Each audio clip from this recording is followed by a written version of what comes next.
Hello and welcome to my new Let's Play of the Automation Campaign. It says 4.0 over here. Just ignore that. This is 4.1. It's got a lot of new mechanics. This will be the first video Let's Play I've done, although not the first Let's Play at all. The last one was in text and picture form on the v4.1 forums, but this should be a little different.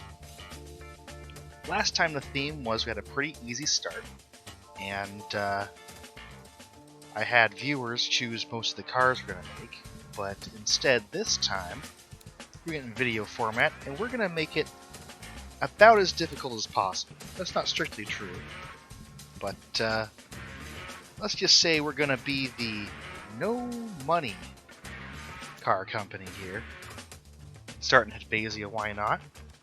And as I change the difficulty up here to Insane, the highest preset, you can see the score multiplier increases to 12.54. Now, one of the features of the latest update is that the score is actually capped at 100 times. It used to be you could get this up to like 10,000 or million or something with the right settings and just produce an implausible score. But got no money, and I'm going to crank the competition difficulty all the way up to 150%. That's the highest the slider let me go. That makes up for the fact that the AI isn't super competitive in 4.1. And since I can't get my score any higher, I can afford to make it a little easier. I'm going to give myself 2 plots of land and a tiny car factory. In fact, if I want to, I can start in Mechwarrior and get a small car factory and have a score multiplier of still 100. That's a little too easy. So this will be the highest start that the game will reward you for in terms of score. We have no real money, but we have a factory, a very tiny one, our father's workshop. And we have some plots of land against which we can take out loans, and that will be crucial for us in order to get our first car up and selling. So just on the map here, we've got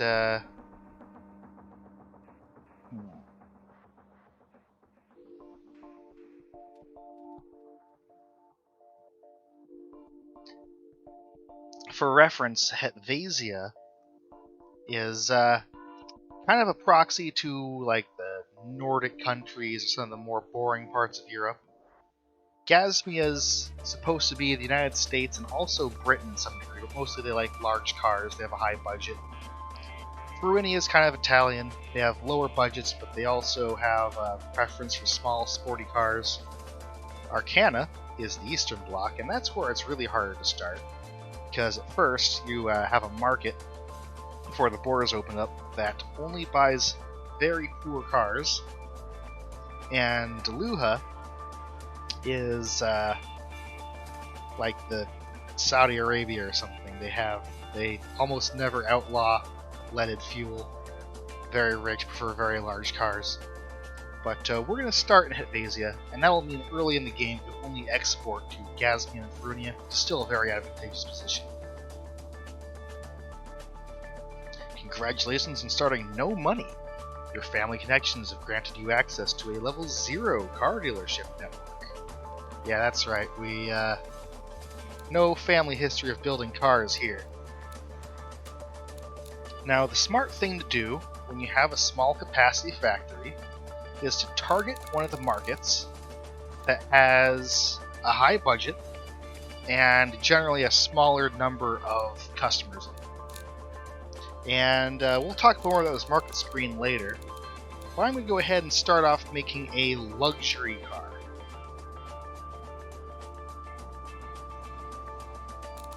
As for bodies, I'm going to stay away from the mod bodies for now. I'm going to take this massive sedan. It's got a 3.1 meter wheelbase. That should do just great for us. Now, because we have a tiny factory, Steel body panels are out of our budget. We can't afford to buy steel presses as this requires here. Those have a minimum factory size of medium. But if we make it out of aluminum, we can work it by hand. And one of the benefits early on is that we can use space frame chassis. That'll be just hand tubes welded together. We can hide the body here. That'll be made out of steel, engine in the front, and since it's a luxury car, the highest quality suspension is double wishbones early on here.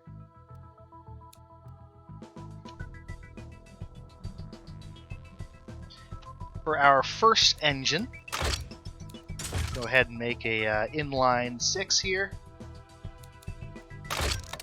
with the min-maxi valve train choice, direct acting overhead cam.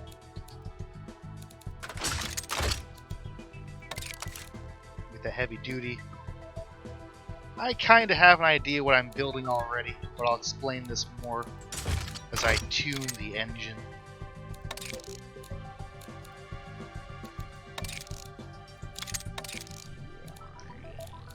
Now, we have a bunch of warnings here just because the default red line is far too high for our large engine. And in fact, we're going to go ahead and make it just huge. 100mm bore, 100mm stroke should be about enough. That's our 4.7 liter 6-cylinder. And slow that down until we're no longer getting warnings. And I can do the fine tuning once I can see the rest of the car. At this stage in the game, manual transmissions are our only choice. A little top speed there. And cross-ply tires, which are just horrible, are also our only choice. We're on a medium tire compound, and both for prestige and for brake size, you want to give it very large wheels. And then the width of our tires depends on how large they are overall. If we you can see I have 155mm width here. If I were to make it smaller, the maximum decreases and they get narrower and narrower, and that's just too small for this car.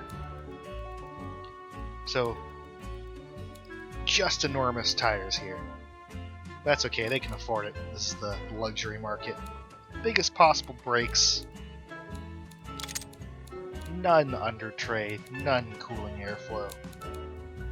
4 seats because automation hates 3-row seats. And a handmade interior, just the best stuff we can get.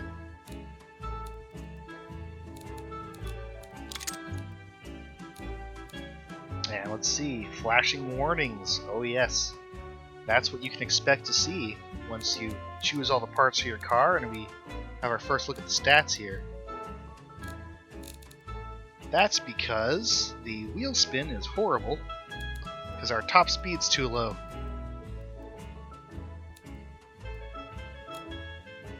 If we gear it so that the top speed lines up with the peak power, then we know our car is going as fast as possible.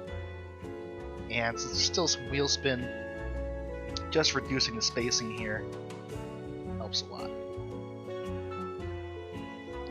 So we're watching, this is our target market score. The competitiveness 130 basically means that we're 30% better than the average of the top 3 competing cars on the market. If you've played any of the older versions of the campaign, that directly determined how many customers want to buy your car.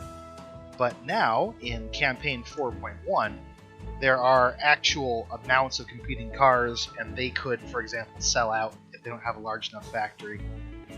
So this number isn't super directly telling us how well it's going to sell, but it does give us an idea of how well customers like the car. So I'm just going to make tunes with an eye for watching the numbers go up there. The engine over here, because it's a luxury market, what they actually tend to like is for it to be quiet more than powerful. So we started off making 167 horsepower. That's just brilliant for 1946. But we're not going to sell it that way. We're going to do what could be considered prime on car enthusiasts. We're just going to shrink the exhaust until it's making almost no power, and our loudness stat here is much lower. And then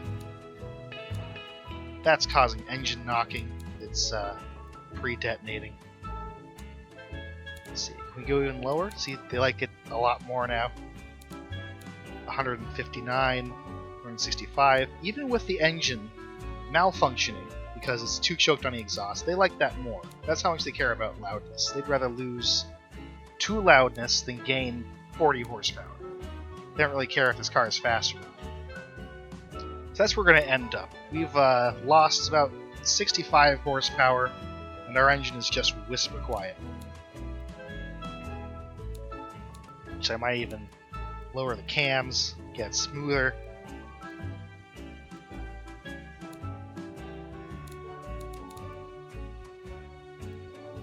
That should about do. So 100 horsepower from 4.7 liters, that's the fantastic inefficiency you can come to... I'm sorry. That's the fantastic inefficiency you can come to expect from the No Money Car Corporation. Then back in the drivetrain, that's altered our actual top speed. We want to gear the car a lot shorter now.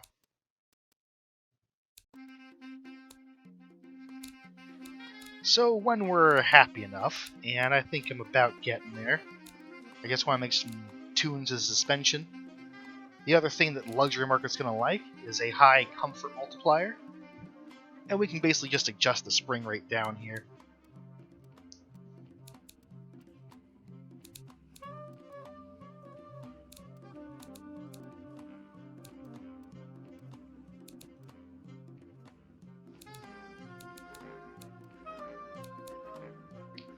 Now, having done that, it's got a pretty low roll angle. I know we're supposed to aim for about 7 degrees maximum, because that's what Killrob says to do. He's the lead developer, and he did his own videos. And I pretty much just copy that. Half the things I know of this game were directly told from him on Discord or something. And now we've got a market score of 209 in the luxury market. They just love it. Not that the car exists yet, but they will love it when it comes out. And it's about ready to sell. I'm not going to do any visual decoration, but I will pick us a nice company paint color just to make it stand out. I'm thinking a little gray, white color there. That looks great. Go ahead and make that a global so I can make other cars match up to it. And we'll name it, you know, No Money White.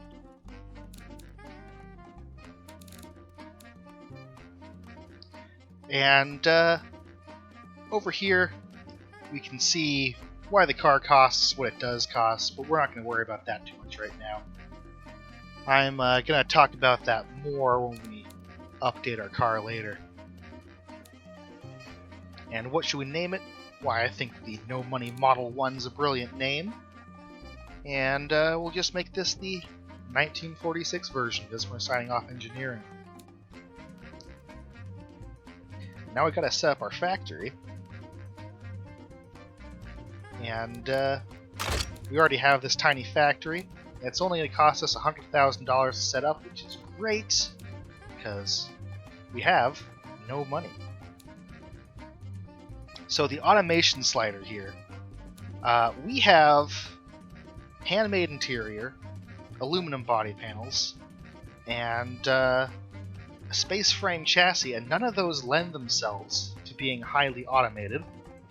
So we're going to reduce the slider, and the number of cars we're producing isn't really going down much, and the efficiency is actually going up.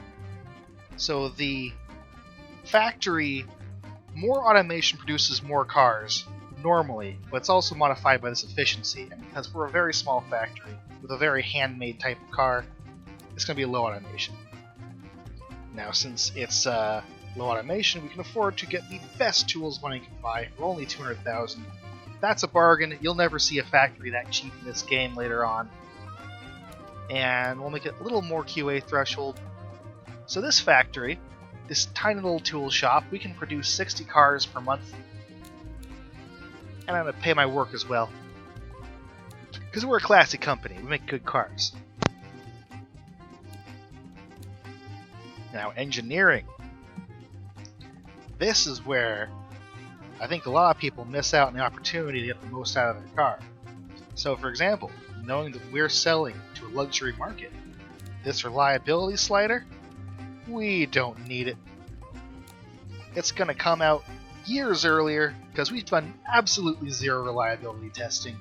We just made the first part that works. We're not testing it. And that's going to save us like $1 million. A lot of time. Your first car in 4.1, you get a 36-month discount. So it's actually possible to make a car come out instantly. I'm going to aim for around 1 year. Tooling, we can reduce that a little bit. You can see it's not really reducing the amount of cars we make, which is normally the downside of a low tooling automation. Process, if I reduce this, we're getting the car designed again faster, produce more cars, but the total cost per car increases because we're using processes where instead of shaping our car parts so that we have very little leftover material, just throwing stuff away. And I'll leave that there. Pressure, bring that down. This will increase our familiarity that we gain. So that means we use the same technology. We can engineer it faster next time. So $2 million, 12 months, we'll have our car designed and ready to manufacture. So when I'm working on the engine here, and I think I really ought to change the name of that, let's call it... What's a big engine for the company with no money? Unfortunately, you can't... there's no random engine names button here. But we'll just call it the...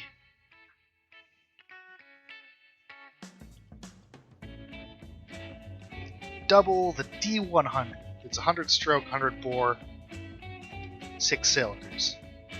1946 version. And we have to set up our engine factory, only we're not going to make a small engine factory here. Because I have a plot of land, the game is assuming that maybe I would like to make a small size 1 engine factory. You cannot make a tiny engine factory in 4.1, they don't exist. But we're not going to do that at all because it'll cost us, you can see down here, $46 million. And that is $46 million more dollars than we have. But more crucially, we have a company valuation. That's what the banks could take from us if they foreclosed all our land and factories of $3.7 million. So we will never get a loan to cover this $46 million factory. We're going to have to get someone else. No, let's go back. Untick that, that's our starting factory plot. We're going to make a new factory. Made in Hetvasia, why not?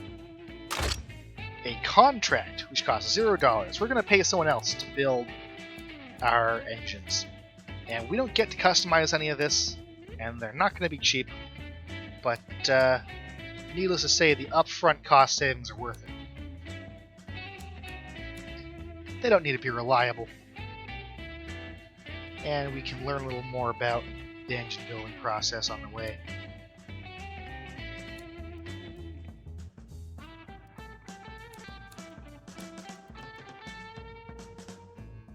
And that's going to cost us almost no money, which is good because we have literally no money. Over here we can see that the amount of engines we produce is plenty.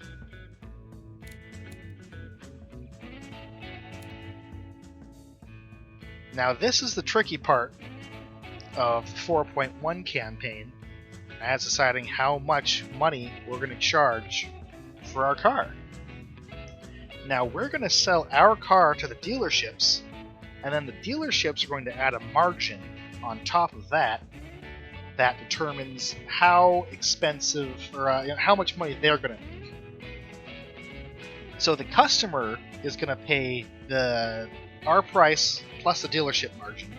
And if the dealership's not getting a lot of margin because we set the price too high, they're not going to be happy and they won't grow very fast. We need our dealerships to grow so that we can access a lot of customers. I'm going to estimate a price of $30,000 per car, and we can see it's forecasted here to give us a profit.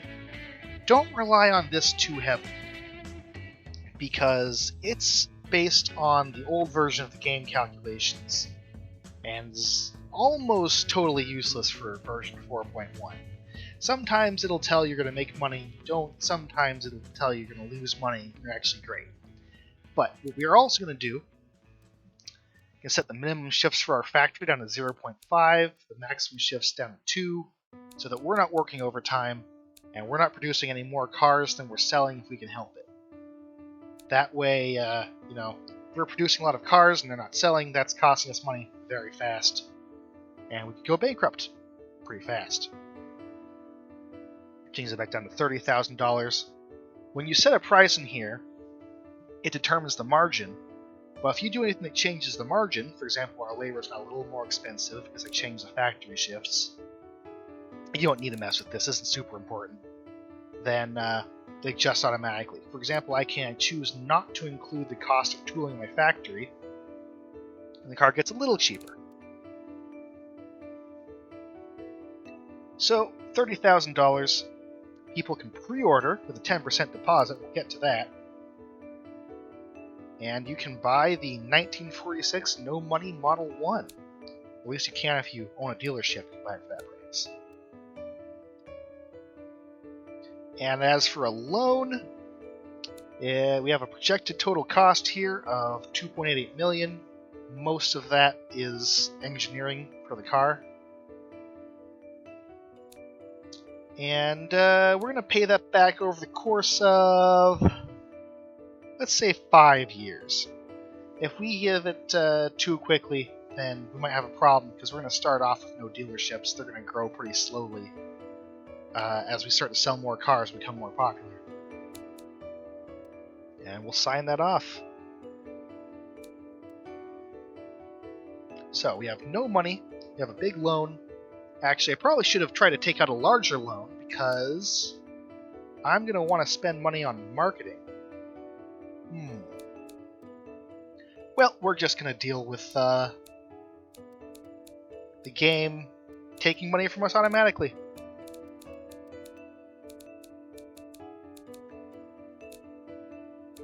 So as you can see, I've got some marketing set up here. We're advertising the stats of our cars, and that affects our awareness in markets that like those stats specifically. Which again, I'll talk about a little more once we're starting to see some car sales. There's a lot of useful information in this market screen. We can see, for example, there are 2,417 luxury car buyers in the 3 countries we have access to right now. But a lot of this stuff isn't going to tell us very much. We have no current revenue. We have no people who are aware of our car. 3% seems to be the bottom barrel market awareness, so that means there's some 100 luxury car buyers who actually know we exist. And that's what we're spending this on. We'll see our market awareness grow.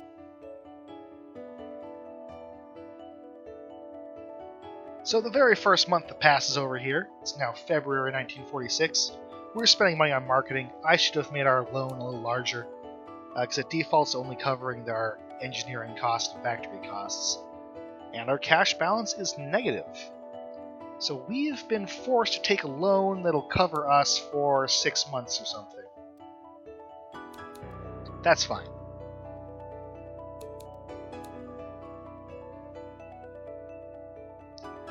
And as the time goes on, you can see we're already making some money. Because 55 people have, just this month, made a pre-order for our car, and we have 151 unfulfilled pre-orders. That's good for now because it means we are not going bankrupt so quickly. In fact, within a few months, see, we're actually making money. Our pre-orders are covering that marketing cost entirely. That's a sign that the no money Model 1 is going to be a huge hit. Then just 1 year later, January 1947, we are selling cars. Our profit's looking good, money's coming in, credit rating's not the bottom of the barrel, it's not great, but it's selling. I'm going to save our game, and let's say we're ready to make our new version of the car. Now I know I'm making a little mistake here, which I'll show you in a moment, so I'm not going to actually go to the lengths of fully designing this out. But all of our parts automatically get slightly better because it's now 1947 instead of 1946. They like it. I don't think we've unlocked anything that's going to be super useful to put in here. But we go through the whole same process. Sign off on the factory, configuration, yada yada. Engineering, we're not changing the engine itself. Sell it for $30,000 again. Now, suppose we sign off on this. In the very next month, oh, no, we haven't quite gone bankrupt. Just wait, though. I think we're going to see what happens here.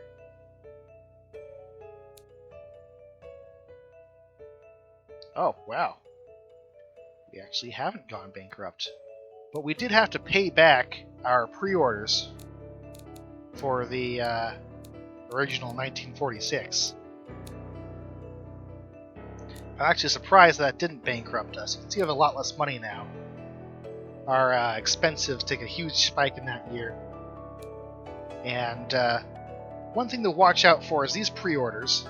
They're pretty much only growing. We have 9 months of pre-orders based on our factory's output. 10 months, almost 11 months. Customers just keep stacking up the pre-orders, and that's how we know that our car is priced a little too low. Fortunately, up on the model name here, we can change that at any time. Thinking 30,000 is too low, go to 35,000. Let's see what that happens. Our pre-order is going to decrease. Some people cancel right away when the price changes. And yeah, that seems to be about the right price. We're slowly decreasing our pre-orders. I might even want to make it more. But money's coming in. I can afford to spend some on R&D and make a real update to the car with actual new features. So in preparation for our big update, we're going to spend a little more money on R&D and a little more money on marketing. We can see basically each of the categories in the designer here has their own thing. And it's important to remember this is not the same as the quality slider in the designer. When you have R&D, you unlock parts a year earlier, and their stats are the same as if you had made the car a year later. So if you're in 1940, you have a +2 something or other, it's going to be effectively the same as if you were instead 1950. Gives you a little bit better stats. We're going to spend money on our interior, our exhaust, and our engine bottom end because we tend to stress that with big engines. That'll cost us $300,000 a month, and in a little while we'll start to see results. Not for this immediate update to our car here. And we're going to make the 1940, call the 1949 because we're in December already of 1948 version of our car here. To make a couple differences. The main thing, I'm thinking we're going to want to make a cheaper version of our car, but first off we have to update our engine as well.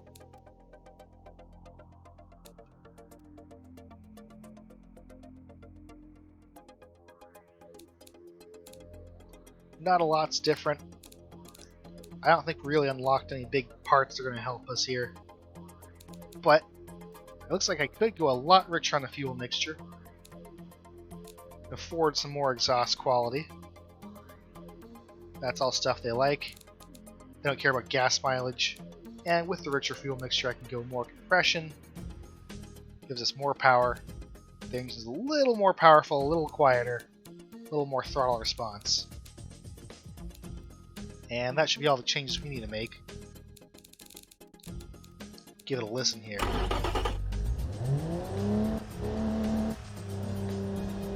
You can hear, despite being a huge engine, it's very quiet, and our power is mainly limited by our tiny exhaust. That's what our luxury buyers want, though.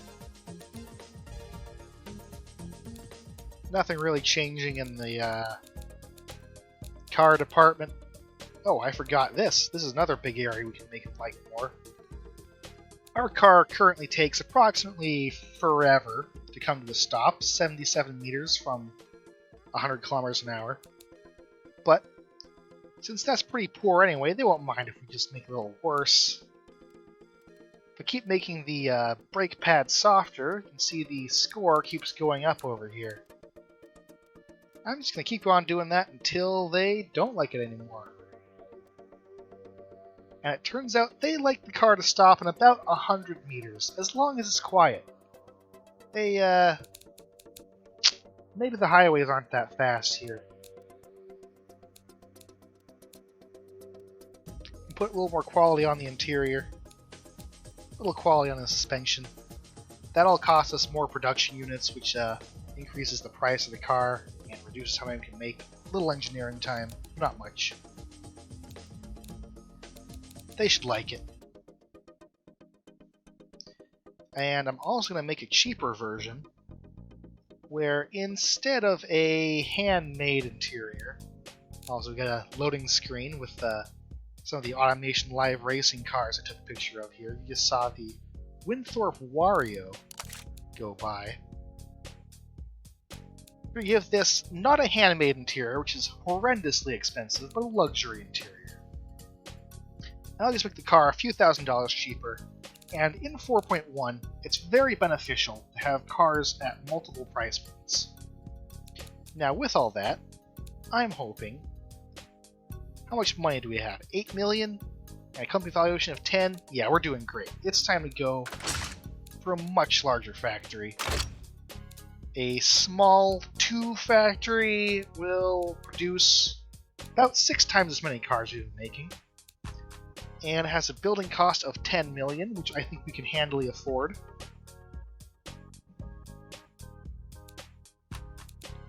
Now that we're making 2 varieties of cars, it's slightly less efficient, but we're going to want those multiple price points to sell a lot of cars. And our workers are getting better. Our recall percent chance here has gotten really low. So I can reduce a QA threshold and get even more cars out of it for even cheaper. Less automation. Because our car is just so hand-built, it's actually more efficient to take machines out of it. Just have a big factory where people are banging on stuff with hammers, I guess. But high-quality hammers. Only $1 million to tool it, that's still quite cheap. Engineering here, you can see we're now making 2 new varieties of interior. That's the main source of our engineering time. Everything else, like the wheels didn't change, but they have a 0.4 engineering time. That's because the year of the car has changed, so they're slightly better. And that's how they contribute to our ET. This is all vector added, which means you square things and then add the squares together and make the square root. So the main result here is that this is going to be a little more than where is the highest area. It almost would have made sense to change something else, but we didn't unlock anything, really. I'm going to leave that where it is. We'll come back to it when I see about how long the engine updates are going to take. Still no engine factory for us. We still have a contract to build those for us, because we just can't afford a $46 million engine factory. Yeah, let's see. That's hard to make it take very long. 10 months for the update? make them a little cheaper if I go to like 16 months. Price per engine saves a little bit. And the car, let's see, that'll get us out a little sooner. 16 months we're aiming for. So we're doing some sloppy engineering. That means it's a very hand-built kind of car. That's okay. It's 1948 and making luxury cars. They don't need to be super set up for assembly lines. Better set a price. Always set a price. That'll get you, because you'll be selling your car at a 0% margin. Unfortunately, the game currently doesn't automatically keep whatever margin you're at last time. So we found that 35,000 was a good price from before, and we'll try and keep a similar margin. 30,000, 57%, 50%. Yeah, cool. So you have two cars at two price points. Only difference is the interior.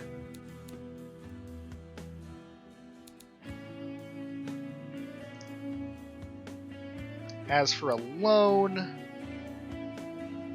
I'm going to take out a loan that covers just a few million.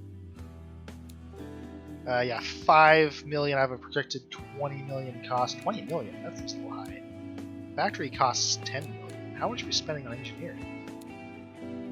Alright, 18 months.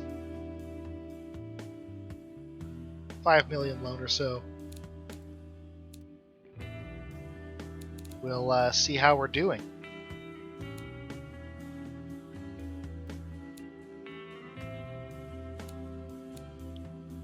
As time goes on, we're doing nothing but rake in money. But we're just going to wait until that comes out. That should be a good stopping point, I think. We can see just how... Oh, and money is going bye-bye because, yes, we took out a loan that... Or no, we have a little spike here because we had to pay back our pre-orders. And then we are building our factory when I didn't take out a loan for all of the factory costs. Hopefully... no, yes, I was far too aggressive in my not taking out a loan. And we're bankrupt. Very cool. Well, I got a lot further the last time I played on 100 times difficulty. But I tell you what, maybe instead of... I was going to start asking people what kind of cars we should make once I really got off the ground. This time, I'm still going to play 100 times difficulty. I'm going to start with a tiny factory or whatever. Why don't you tell me in the comments, or whichever forums I've linked this on, what kind of car we should target making, what country we should start in. I'll take requests. We can see what we can do. And with that, we end with a score of very little. 11,000. It's not great. We can do a lot better. But next time we will do better.